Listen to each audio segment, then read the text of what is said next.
Very good morning. Welcome to civil tech. चला, last लेक्चरमध्ये आपण ट्रसला स्टार्ट केलं होतं. आज आपण ट्रस बघणार आहोत. ट्रसचं आपण मेथड ऑफ जॉईंट आज शिकणार आहोत. ठीक आहे. चल, काल आपण बघितलं की ट्रस नावाचं एक स्ट्रक्चर असतं, बरोबर ना? आठवतंय थोडंफार? ट्रस नावाच्या स्ट्रक्चरमध्ये आपण ट्रसचे एक्झाम्पल पाहिले होते. कुठे कुठे वापरतो आपण ट्रस? ब्रिजमध्ये, क्रेनमध्ये, शेडमध्ये आणि अजून भरपूर एक्झाम्पल आहेत. तुम्ही पाहाल तिथे भरपूर व्हरायटी दिसेल ट्रसचे यूज करण्याचे. आता या ट्रस बद्दल मी तुम्हाला सांगितलं होतं, देर आर किती 3 टाइप्स ऑफ ट्रस, बरोबर ना? 3 टाइप्स ऑफ ट्रस. आठवा, एक काय होतं? परफेक्ट, तुमच्यासारखं. दुसरं एक परफेक्ट आहे तर दुसरं इम्परफेक्ट. त्यालाच काय म्हणतो आपण? डिफिशियंट. नेक्स्ट, थर्ड काय होतं? रिडंडंट. काय होतं? रिडंडंट. आणि कॉमा करून काय होतं? किंवा रिडंडंटच्या ऑब्लिक रिजिड. हे काय होतं? m is equal to 2j-3 ही कंडिशन सॅटिस्फाय झाली तर हा परफेक्ट ट्रस. ही condition m is less than 2j-3 असेल then it is imperfect. m is greater than 2j-3 असेल then it is rigid or redundant. हे आपण काल बघितलं होतं. जस्ट हे आज लागणार आहे म्हणून मी तुम्हाला शिकवलं. ठीक आहे. So these are 3 types. आता या ट्रसला ॲनालिसिस आपल्याला करायचं. Analysis of truss. ठीक आहे. काय आहे? Analysis of truss. आता हे ॲनालिसिस ऑफ ट्रस मध्ये 3 मेथड सांगितल्या होत्या. एक कोणती? Method of joint. Method of joint. Second, method of section. And third, graphical method. ठीक आहे. Graphical method. याच्यातली आपण ग्राफिकल मेथड MPSC साठी काही कामाची नाही, घेणार नाही. आणि मी काय करणार आहे की मेथड ऑफ जॉईंटच मी मेथड घेणार आहे. कारण जर तुम्हाला आन्सरच पाहिजे, तुम्हाला MPSC मध्ये असं म्हणतं का कोणी की मेथड ऑफ सेक्शननी फोर्स कॅल्क्युलेट करा किंवा मेथड ऑफ जॉईंटनी फोर्स कॅल्क्युलेट करा, तिथे तुम्हाला स्वतःची मेथड वापरायची असते. तर मी म्हणतो स्वतःची आपण कोणतीही मेथड वापरू, ही किंवा ही. जर आपला आन्सर परफेक्ट किंवा राईट आलं तरच आपल्याला मार्क मिळणार आहे. या दोन्ही मेथडनी आन्सर येणार तेच आहे, सेमच आहे. मग या दोन्ही मेथडपेक्षा, दोन्ही मेथडवर टाइम घालवण्यापेक्षा माझं असं मत आहे की मेथड ऑफ जॉईंटच आपण शिकूयात आणि हिलाच परफेक्ट करूयात. कारण दोन्हीनी तर आन्सर सेमच येणार आहे. एक्झाम मध्ये तर तुम्हाला या मेथडनी सॉल्व्ह करा म्हणजे काय रिटन एक्झाम तर नाहीच आहे. तर तुम्हाला जॉईंट चांगली आली की त्या जॉईंटनीच तुम्हाला सगळे क्वेश्चन सॉल्व्ह होतात. ठीक आहे. सो आपण फक्त बघणार आहेत method of joint, method of section नाही बघणार, हे तर नाहीच नाही. ठीक आहे. चला, let us start with the method of joint.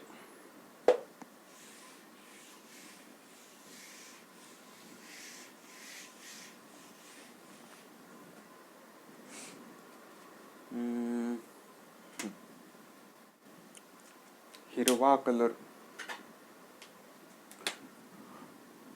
Method of joint. या मेथड ऑफ जॉईंटचे प्रोसिजर मी इथे लिहितो. What is the procedure? What is the procedure for analysis of truss? जर एखादा ट्रस तुम्ही मेथड ऑफ जॉईंटनी सॉल्व्ह करत असताल तर प्रोसिजर काय असली पाहिजे? Very first step, draw a free body diagram of truss. काय म्हणलं मी? Draw a free body diagram of truss. This is step number 1.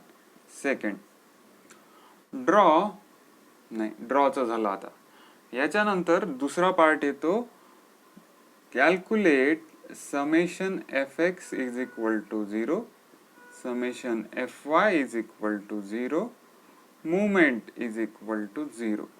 या तीनही कंडिशन वापरून तुम्हाला त्या ट्रस्टच्या रिॲक्शन मिळतील. आर ए, आर बी या रिॲक्शन तुम्हाला फाइंड आउट करायच्या दुसऱ्या स्टेपमध्ये. ठीक आहे. आता तिसऱ्या स्टेपमध्ये काय करायचंय तुम्हाला? तिसऱ्या स्टेपमध्ये तुम्हाला ईच जॉईंट कन्सिडर करायचं आहे. Each joint consideration. काय करायचंय तुम्हाला? Each joint consideration. याच्यामध्ये काय करणार आपण? ईच जॉईंट कन्सिडरेशन म्हणजे काय? सपोज एक आपण काय करू, मी हा ट्रस काढतो. हे ट्रस आहे. ह्या ट्रसचा हा एक जॉईंट झाला, हा एक जॉईंट झाला, हा एक जॉईंट झाला. याला मी म्हणतो ए, याला म्हणतो बी, याला म्हणतो सी. ठीक आहे. पहिल्या स्टेप मध्ये काय करतो आपण? Draw a free body diagram of this truss. Free body diagram म्हणजे काय असतं याला मी एक्सप्लेन नाही करणार. याला तुम्ही उलट वाचायचं फक्त. काय नाव याचं? Free body diagram. याला उलट वाचा, डायग्राम बॉडी फ्री. म्हणजे काय? ही जी डायग्राम दिसतीये, ही जी बॉडी दिसतीये, याला फ्री करून टाका. फ्री कसं करणार? हे ट्रस मी असंच्या असं इथे काढलं, झाली फ्री. या रिॲक्शन दाखवायच्या. जर हिंज असेल तर किती रिॲक्शन असतात? 2. राईट. जर रोलर असेल तर किती असतात? 1. संपलं. बरोबर ना? इथे ए पॉइंट आहे तर मी याला आर ए म्हणीन. ठीक आहे. इथे बी पॉइंट आहे तर याला आर बी म्हणीन. इथे हॉरिझॉन्टल फोर्स आहे तर याला मी एच ए म्हणीन. ठीक आहे. चला, तर म्हणजे काय झालं? आता तुम्ही फ्री बॉडी डायग्राम ड्रॉ केली आणि मग तुम्ही आर ए, आर बी या कॅल्क्युलेशननी फाइंड आउट केलं. नंतर आता आपल्याला काय करायचंय? आपल्याला ना आता थोडंसं डोकं लावायचं. बरोबर ना? तर हे डोकं काय लावणार? मला इथे 3 जॉईंट दिसत आहेत. 1 जॉईंट, 2 जॉईंट, 3 जॉईंट. किती जॉईंट दिसत आहेत? 3 जॉईंट. तर त्या 3 जॉईंट वर सगळ्यात कमी रिॲक्शन कोणत्या जॉईंट वर हे बघायचं आपल्याला. याच्यावर 2 आहेत, याच्यावर 1 आहे. ही माझी स्ट्रॅटेजी. कोणी मनाने हा पण पॉइंट स्टार्टिंगला घेतं. तुम्ही फक्त माझी स्ट्रॅटेजी बघा, मग मी तुम्हाला नॉर्मल स्ट्रॅटेजी लोक काय वापरतात ते पण सांगतो. तर इथे मी काय सांगितलं, याच्यात कमी रिॲक्शन असलेला पॉइंट कोणता आहे? इथे बघा बरं तुम्ही, रिॲक्शन कोणती आहे? R A H A. Okay. आणि इथे पण काहीतरी फोर्स असेल या मेंबर मधला, इथे पण काहीतरी फोर्स असेल. म्हणजे जर मी ए पॉइंट कन्सिडर केला तर मला किती फोर्सेस दिसत आहेत? 4. जर मी बी पॉइंट कन्सिडर केला, बी पॉइंट कन्सिडर जर केला तर काय दिसतंय? आर बी दिसतोय. हे या पॉइंटवर आर बी दिसतोय ना. इथे एक फोर्स दिसतोय, इथे एक फोर्स दिसतोय. बरोबर. आणि जर हा सी पॉइंट मी कन्सिडर करूच शकत नाही, कारण त्याच्यासाठी मला हे 2 फोर्स लागतील. त्याच्यामुळे आर ए, आर बी पैकी कमी रिॲक्शन असलेला पॉइंट कोणता आहे? हा. ठीक आहे, आर बी. ओके. तर हा पॉइंट सिलेक्ट करायचं. या पॉइंटला सिलेक्ट केल्यानंतर काय काढायचं? एक फ्री बॉडी डायग्राम काढायची. हा आर बी आहे. आता आर बी ला रिॲक्शन कशी आहे? ही अशी ना. याला म्हणतो बी पॉइंट आणि ही रिॲक्शन आहे आर बी. ओके. आता इथे आपल्याला ॲज्युम करायचं. काय ॲज्युम करायचंय? की तुम्ही जो कोणता पहिला पॉइंट घेताल त्याच्यावर आपण नेहमी टेन्शन कन्सिडर करू. काय करू? जो कोणता फर्स्ट पॉइंट घेऊ त्याच्यावर आपण नेहमी टेन्शन कन्सिडर करू. ठीक आहे. हे इकडे गेलं, हे इकडे गेलं. तुम्हाला टेन्शन आणि कॉम्प्रेशन ह्या गोष्टी कळायला पाहिजेत. त्याच्यासाठी मी पहिले साइन कन्व्हेन्शन सांगतो. हे बघा, ट्रसच्या केसमध्ये हा जर ट्रस असेल ना तर हे झाले याचे पॉइंट. ठीक आहे. ट्रसच्या केसमध्ये हा ट्रस जर असेल तर हे झाले याचे पॉइंट. या केसमध्ये कसं असतं? जर पॉइंट वर रिॲक्शन येत असेल, हे जे जॉईंट दिसत आहेत ना तुम्हाला, हा जॉईंट दिसतोय तुम्हाला, या जॉईंट वर रिॲक्शन येत असेल, जॉईंट वर फोर्स येत असेल, याच्यामुळे जर या बोर्डवर मी जर रिॲक्शन देतो, याला दाबतोय, ऑब्विसली या बोर्डवर रिॲक्शन कोणती येणार, बोर्डवर म्हणतोय मी, काय रिॲक्शन येणार, मी याला दाबतोय, काय होणार, कंप्रेस होणार, बरोबर ना. तर या जॉईंट वर अशी जर रिॲक्शन येत असेल तर हे काय झालं, कंप्रेशन झालं ना, बरोबर.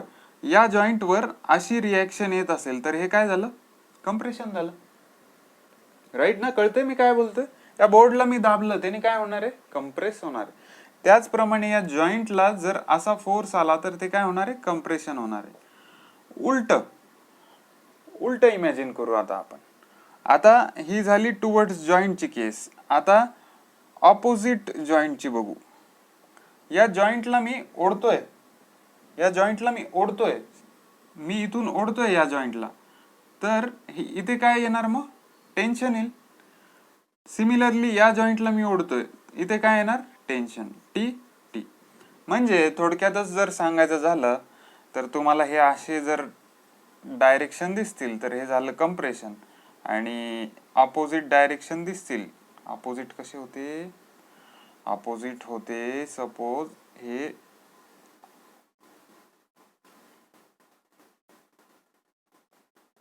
असे, हे असे जर दिसतील, यालाच इकडं करतो परत, नाही तर कन्फ्युजन होईल परत. हा, हे असे जर दिसतील तर हे काय झालं, टेन्शन. म्हणजे हे बघा, हे टेन्शन, हे कंप्रेशन. कुणाला काही अडचण असेल तर एकदा रिपीट करतो. हे तर तुम्हाला कळालेलं असेल, मी हे रिपीट करतो. टेन्शन कधी म्हणायचं, कंप्रेशन कधी म्हणायचं. बोर्डला मी दाबलो, नेहमी लक्षात ठेवा, बोर्डला मी प्रेस केला, काय होणार आहे, कंप्रेस होणार आहे. म्हणजे जॉईंट कडे प्रेसिंग ऍक्शन झाली पाहिजे, that's why then only it is a compression. इतकं कळालं तुम्हाला. म्हणजे जर जॉईंट कडे फोर्स येत असेल तर ते झालं कंप्रेशन, जॉईंट पासून फोर्स दूर जात असेल तर ते झालं टेन्शन. आता तुम्हाला टेन्शन कंप्रेशन क्लिअर झालं. आपण होतो तिसऱ्या स्टेपमध्ये, इच जॉईंट कन्सिडरेशन. याच्यातला सगळ्यात मिनिमम रिॲक्शन असलेला पॉइंट कन्सिडर केला मी बी, आणि तिथे मी नेहमी काय कन्सिडर करणार, टेन्शन असतं असं कन्सिडर करणार. टेन्शन म्हणजे या बी कडे आला पाहिजे फोर्स का बीच्या बाहेर गेला पाहिजे फोर्स, बीच्या बाहेर गेला पाहिजे. हे बघा इथे, तर बीच्या बाहेर म्हणजे समोर वर गेला पाहिजे आणि इकडे गेला पाहिजे ना, इकडे बघा तो ट्रस बघा, आणि ते असं तिरपा आहे, ठीक आहे. तर फोर्स कसा गेला पाहिजे, वर गेले पाहिजे, जर ॲज्युम तुम्ही स्टार्टिंगला टेन्शन म्हणून करत असाल तर. आता आपल्याला ऑलरेडी ही बी रिॲक्शन माहिती असणार, बरोबर ना, बी रिॲक्शन माहिती असणार. आणि इथे आपण Fx Fy वगैरे कॅल्क्युलेट केलं तर आपल्याला इथले हे दोन फोर्स, म्हणजे याच्यावर पॉइंट कोणता आहे, या बीच्या वरचा पॉइंट काय, सी. मग या फोर्सला मी काय म्हणणार, FBC. इकडचा पॉइंट कोणता आहे, हा इकडचा ए पॉइंट आहे ना, तर या फोर्सला मी काय म्हणणार, FAB. ओके.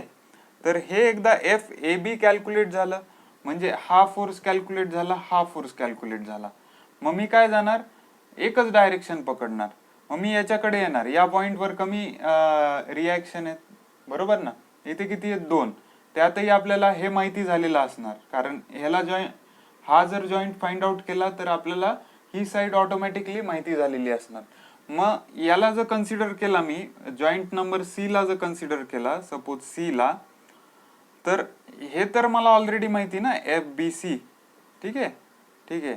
मग त्याच्यामुळे ह्याला मला परत कॅल्क्युलेट करायची गरज नाही लागणार. मग मी काय करणार, फक्त हा मेंबर कॅल्क्युलेट करणार, याच्यामध्ये किती फोर्स आहे हे कॅल्क्युलेट करणार. मग याला मी काय म्हणू, FAC झाला. हा FAC कॅल्क्युलेट झाला की आपल्याला हे माहिती झालं, हे माहिती झालं, हे माहिती झालं.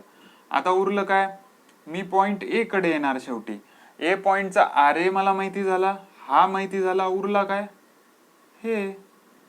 आणि जर तुम्ही कॉमन सेन्स बघितला, काय बघितला, कॉमन सेन्स. जर तुम्हाला एखाद्या ट्रस मध्ये फक्त व्हर्टिकल रिॲक्शन दिलेली असेल तर तुमची ऑटोमॅटिकली हॉरिझॉन्टल रिॲक्शन काय येणार, 0. ठीक आहे ना, हे कॉमन सेन्सचा पार्ट झाला. तर ठीक आहे, आता तुम्हाला एकदा मी रिपीट करतो, मग तुम्ही स्क्रीनशॉट मारा, मग आपण पुढे जाऊ, मग आपण बघू. ठीक आहे, चल. कुठे होतो आपण? ट्रस्टची प्रोसिजर, मेथड ऑफ जॉईंटची. मेथड ऑफ जॉईंट मध्ये very first step is to calculate the free body diagram. Free body diagram is nothing but the diagram body free. ठीक आहे, जे काय ट्रस्ट गिवन असेल त्याला फ्री करायचं. नेक्स्ट आपल्याला कॅल्क्युलेट करायचं F x, F Y and movement. F x, F Y movement calculate केल्यानंतर आपल्याला आर ए आर बी ची व्हॅल्यू कॅल्क्युलेट करता येईल. नेक्स्ट काय करणार आपण? तिसरं स्टेप जे आहे, मी बघणार, असं उभा राहून बघणार की इथे रिॲक्शन कुठे कमी लागतेय. मग मला कळालं समजा बी ला रिॲक्शन कमी लागते, तिथे मी काय अज्युम करणार? तिथे टेन्शनच आहे. टेन्शन म्हणजे काय असतं? आउटवर्ड रिॲक्शन आलेल्या आहेत त्या पॉइंट्स कडनं, then it is called as a tension. मी टेन्शन कन्सिडर केलं, रिॲक्शन फाइंड आउट केल्या. पुढचा पॉइंट मी सी घेतला. सीच का घेतला? तिथे कमी रिॲक्शन आहेत. एक तर ऑलरेडी तुम्ही माहिती फाइंड आउट केली आणि एकच उरली, मग एफ ए सी हा फोर्स कॅल्क्युलेट करायचा उरला. तो कॅल्क्युलेट केल्यानंतर सगळ्यात लास्ट जो शेवटचा पॉइंट आहे तो आपण कॅल्क्युलेट केला. This is all about the procedure of method of joint. सोपी वाटली? अजून सोपी वाटेल ज्यावेळेस आपण याचं एक्झाम्पल सॉल्व्ह करू. तोपर्यंत तुम्ही स्क्रीनशॉट मारा.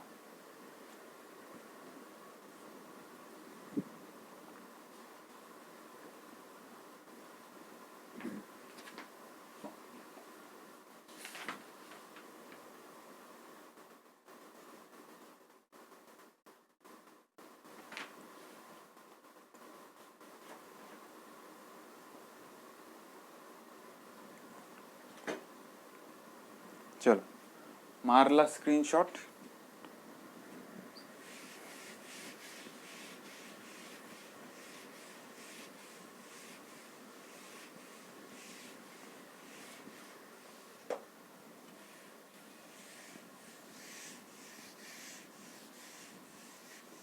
बर, आता मला एक क्वेश्चन विचारायचा आहे की आता मी तुम्हाला डायरेक्टच थोडं अवघड एक्झाम्पल घेऊ का थोडंसं सोपं एक्झाम्पल घेऊ? मला तर असं वाटतं स्टार्टिंगला एक सोपं घेऊ आणि याच्यानंतर एक अवघड एक्झाम्पल घेऊ. याच्यासाठी की आपल्याला अजून, मी कन्सिडर करतो की आपण सिव्हिलचे नाहीच आहेत, तर आपण सिव्हिलचे नाही आहेत तर आतापर्यंत जे शिकलो या लेक्चरमध्ये त्या बेसिसवर मी एकदम साधं सिंपल एक्झाम्पल घेईल. ते एकदा का तुम्हाला नीट कळालं, कन्सेप्ट क्लिअर झाले की तुम्हाला अवघड दिलं तरी सॉल्व्ह करता येईल. त्याच्यामुळे मी काय करतो, एक सोपं एक्झाम्पल आजच्या लेक्चरला घेतो. उद्याच्या लेक्चरला आपण जरा कॉम्प्लिकेटेड एक्झाम्पल घेऊ. ठीक आहे, ओके. आता ना पहिलेच सांगतो, माझ्याजवळ जे एक्झाम्पल आहेत ते सगळे सॉल्व्ह केलेले असतात पण थोडेसे कॉम्प्लिकेटेड आहेत. आज मी जे एक्झाम्पल घेईल ते आता मला इथे वाटलं की जरा पहिले स्टार्टिंग सोप्यापासून करावी, क्लिअर कन्सेप्ट होतील. तर मला त्याचे फक्त आन्सर मला माहित नाही बरं का. आन्सर आपल्याला इथे कॅल्क्युलेट करावं लागतील, ओरली कॅल्क्युलेट करावं लागतील. जे काही येतील ते आपण बघू. ठीक आहे, चला मी एक सिंपल स्ट्रक्चर घेतो ट्रस्टचं.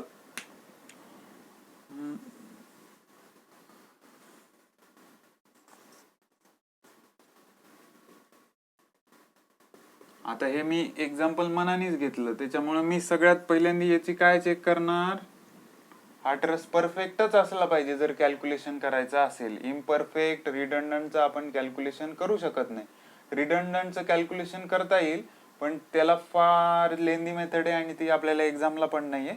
ओके, सो मी पहिली स्टेप काय करणार माझी, की मी हा जो मनाने ट्रस्ट घेतला आहे हा पहिले मी चेक करणार परफेक्ट आहे का. बघा बरं, परफेक्ट आहे का इम्परफेक्ट आहे. m is equal to 2j-3 असावं लागतं ना परफेक्ट साठी.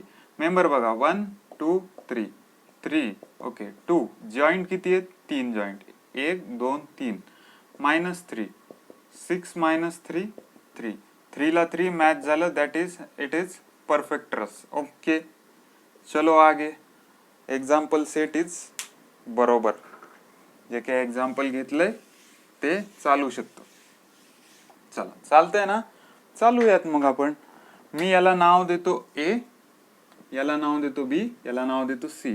इथे घेऊ आपण अँगल 60 डिग्री, इथे घेऊ आपण अँगल 60 डिग्री आणि याला लेंथ घेऊ आपण 5 मीटर. याला लेंथ घेऊ आपण किती घ्यायचं, 4 मीटर. याला पण मग तीच येईल ना, नाही तर आपण एक काम करू, सगळ्याच 5 घेऊ ना. काय ठीक आहे. ओके, कोणाला काही त्रास याच्यामध्ये नाही. चला ट्रस एक्झाम्पल स्टार्ट करू आपण. Very first step is to what, is to calculate free body diagram, calculate or draw FBD. FBD draw करायचं. सिम्पली मी ट्रस काढला, त्याच्यानंतर रिॲक्शन ज्या आहेत त्या दिल्या. ओके ठीक आहे. याच्यावर तर फोर्सच दाखवला नाही मी. फोर्स दाखवतो ना एक छान, 10 किलो न्यूटन फोर्स दाखवूयात आपण. किती? 10 किलो न्यूटन. कोणाला काही अडचण नाही. तर मी इथे ट्रस काढला, फ्री बॉडी डायग्राम काढली. फ्री बॉडी डायग्रामला नाव देऊन टाकतो मी ABC. इथला फोर्स इथे 10 किलो न्यूटन इथे लिहिला. आणि आणि आणि हे बघा, हा तुम्हाला इथे एक सांगायचं आहे बरं, काही काही बुक मध्ये जर तुम्ही बघताल ना, तर कुणी काय करतं, हा जो हॉरिझॉन्टल फोर्स आहे ना, हा दाखवतच नाही. कसं दाखवत नाही सर, तुम्ही का दाखवला? याचं कारण एवढंच आहे, या ट्रसवर तुम्हाला कुठे हॉरिझॉन्टल या फोर्सच्या व्यतिरिक्त दिसतोय का? हा फोर्स नाहीये, ही रिॲक्शन आहे. काय आहे ही? रिॲक्शन. रिॲक्शन साठी त्याच्यावर काहीतरी ऍक्शन पाहिजे. रिॲक्शन याच्यासाठी त्या फोर्सवर त्या डायरेक्शननी काहीतरी रिॲक्शन पाहिजे. इथे हे जर सोडलं, इथे कुठेतरी हॉरिझॉन्टल फोर्स दिसतोय का तुम्हाला? नाही दिसत. म्हणजे ऑब्व्हियसली ही रिॲक्शन येणार काय? 0. तर मग ना भरपूर सारे बुक मध्ये डायरेक्टच हे घेतलेलंच नाही, कारण हे 0च येणार आहे. सो आपण पण कशाला स्मार्ट वर्कच करू ना. मग मी काय करणार, ही रिॲक्शनच कन्सिडर नाही करत, कारण हॉरिझॉन्टल रिॲक्शन नाहीच आहे ना त्याच्यावर, हॉरिझॉन्टल ऍक्शनच नाहीये. सो याची फ्री बॉडी डायग्राम मी काढली. Very first step, I have drawn a free body diagram. Sir MPSC मध्ये काढायची का? नाही, तुमच्या कन्सेप्ट क्लिअरन्स साठी करतोय मी. हे एकदा का तुम्हाला रुटीन झालं की तुम्ही डायरेक्ट फ्री बॉडी डायग्राम न काढता सगळं फायनल आन्सर काढू शकता. ठीक आहे. चला, याला मी काय नाव देतो? RA. याला मी काय नाव देतो? RB. याचे डायमेन्शन वगैरे लिहून टाकू. 5 metre and this is 5 metre. चलो, आता फर्स्ट स्टेप झाली. दुसरी step, calculation of summation FX is equal to 0. 0च आहे ते, कारण हॉरिझॉन्टल रिॲक्शनच नाही. Summation FY is equal to 0. Summation FY is equal to 0. त्याच्यासाठी आपले साइन कन्व्हेन्शन काय आहेत? Upward positive, downward negative. Right ना? आठवतंय? सांगा, अपवर्ड कोण कोण आहे इथे? RA आहे. RA plus RB is equal to 10. ठीक आहे ना? कळालं हे तुम्हाला? -10 होतं, कारण हे डाऊनवर्ड आहे, त्याला मी तिकडं पाठवलं इज इक्वल टूच्या, मग ते झालं +10.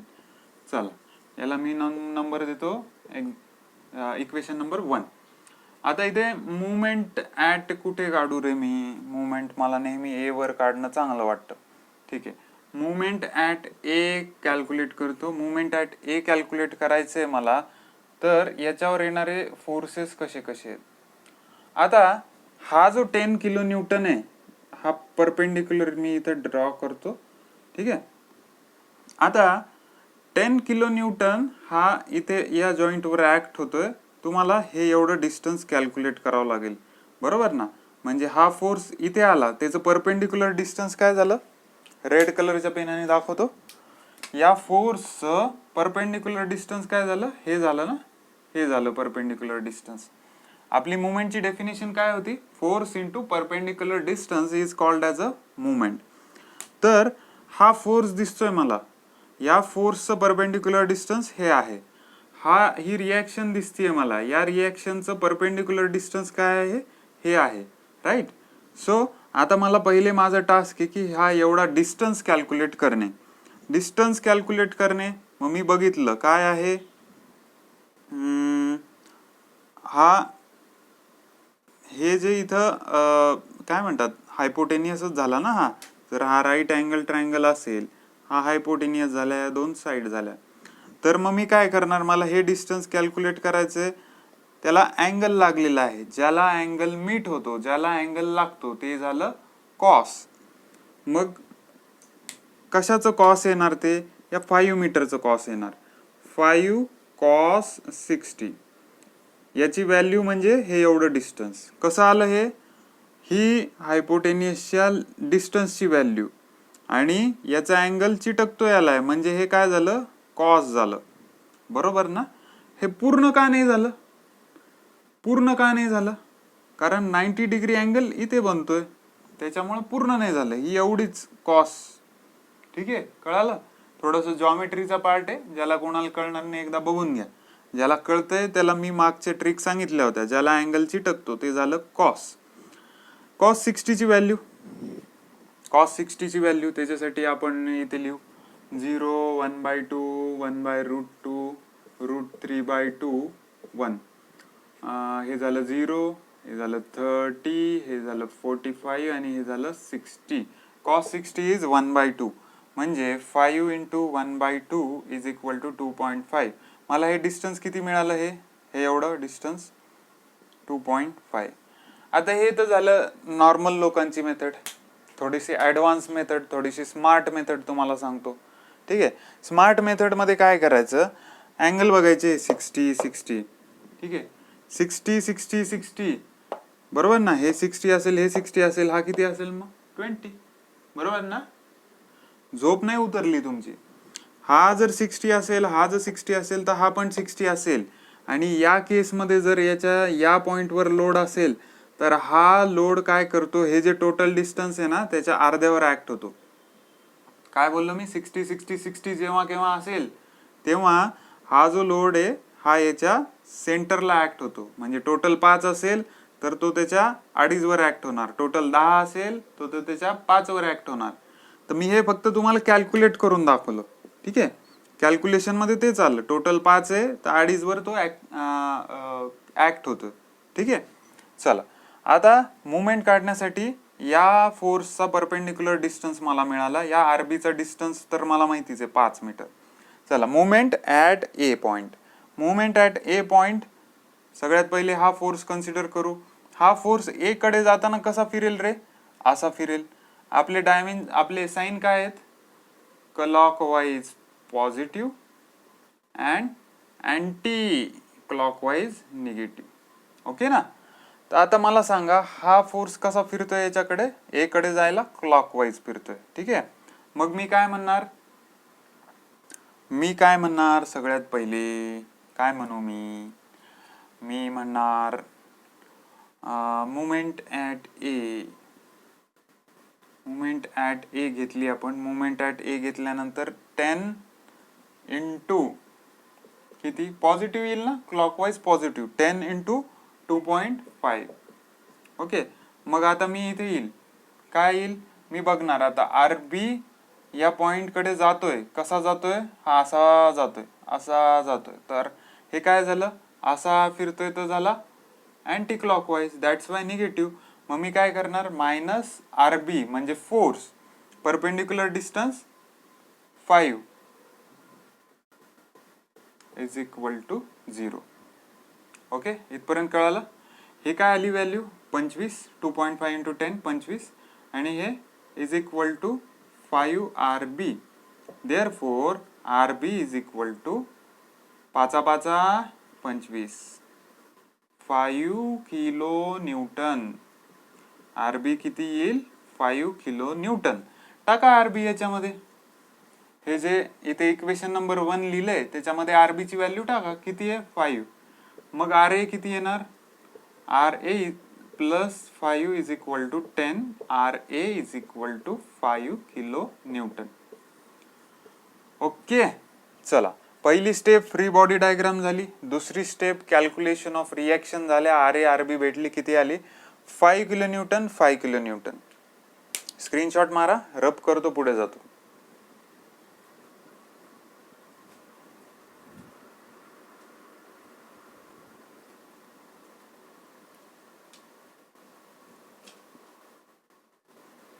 चलो,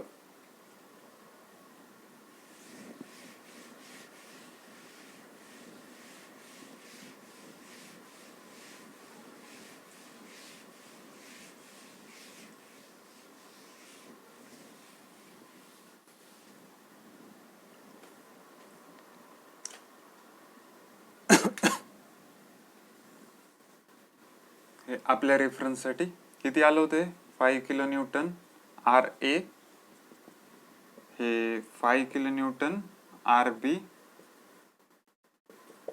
हे होतं 5 मीटर, हे होतं 5 मीटर आणि हे होतं 5 मीटर. हे होतं इथे लोड होता 10 kilo न्यूटनचा.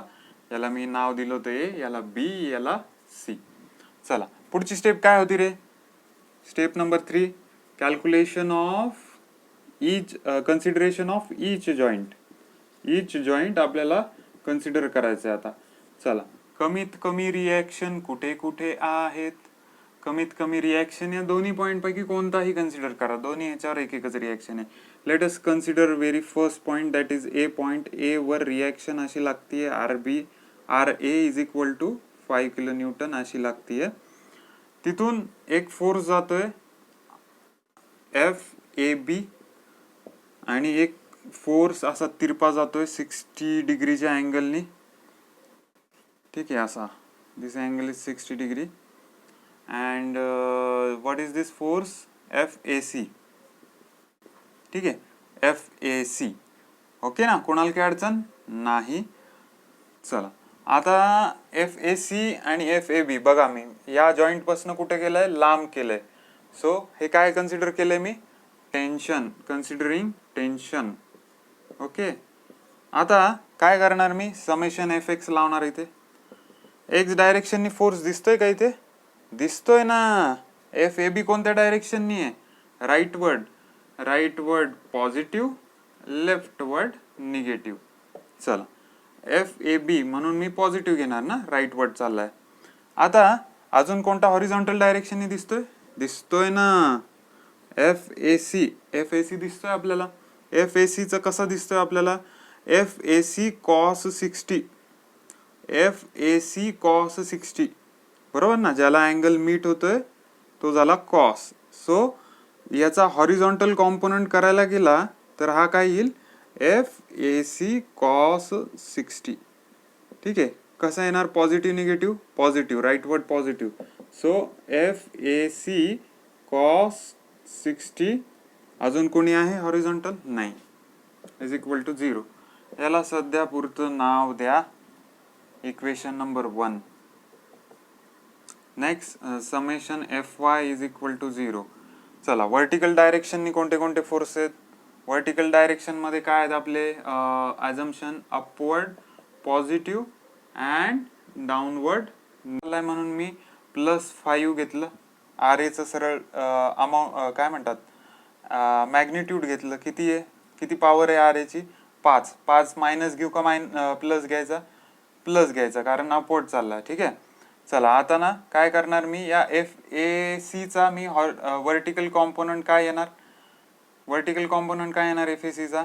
F A C sine 60. Am I right? Yes.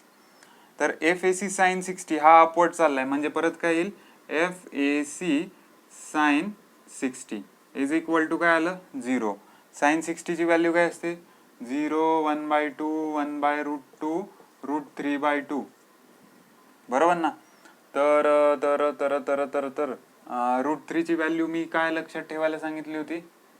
√3 ची व्हॅल्यू काहीतरी 1.71 येते डिवायडेड बाय 2. आपण जनरली याला 0.8 कन्सिडर करू. ठीक आहे ना. हे मी कॅल्क्युलेट करून दाखवले तुम्हाला. ही व्हॅल्यू जनरली 0.8 कन्सिडर कर. रफली आपल्याला एमपीएससी मध्ये ना परफेक्ट याची गरज नाही, नियर अबाउट व्हॅल्यू येते आपली. तर मग मी काय केलं? मी 0.8 कन्सिडर केली ही साइन 60 ला. ठीक आहे, मग काय होणार याचं पुढे जाऊन? 5 is equal to minus F A C into 0.8 बरोबर ना. चला मी इथे येतो आता. मायनस एफ ए सी तसंच्या तसं 5 डिवायडेड बाय 0.8. आता कसं करायचं? आता करू आपण सोप्या भाषेत. 50 डिवायडेड बाय 8. 8 एका 8, 8 2 16, 8 45, 8 6 48, 6 पॉइंट 8 6 48 ना. उरले 2 उरले 8 2 16, 6.2 kilo newton. Minus F A C. Minus म्हणजे काय? F A C is equal to minus 6.2 kilo newton minus F A C. म्हणजे FAC जो चालला आहे तो मायनस आहे. मायनस म्हणजे तुम्ही जे डायरेक्शन दाखवलेलं आहे साहेब, तुम्ही जे टेन्शन दाखवलेलं आहे ते जर टेन्शन ऍक्च्युअल मध्ये त्याच्यावर येत असतं तर ही व्हॅल्यू पॉझिटिव्ह आलेली असती, पण त्यांचं असं म्हणणं आहे मायनस आहे, म्हणजे या FAC वर येतंय कंप्रेशन. FAC वर म्हणजे कंप्रेशन येतंय म्हणजे काय आहे, FAC च्या इथे असा फोर्स लागतोय टुवर्ड्स जॉईंट. ठीक आहे, टुवर्ड्स जॉईंट लागला म्हणजे काय होतंय, कंप्रेशन होतंय. ठीक आहे ना, कळालं एवढं? So FAC is in compression. Why? Because we have considered tension and final value comes out in negative manner. That's why our sign is opposite. याच्यावरून आपल्याला कळतं. आता मी काय करणार, FAC ची व्हॅल्यू जी आलेली आहे ती इथे पुट करणार. FAC ची व्हॅल्यू काय आली आहे, -6.2.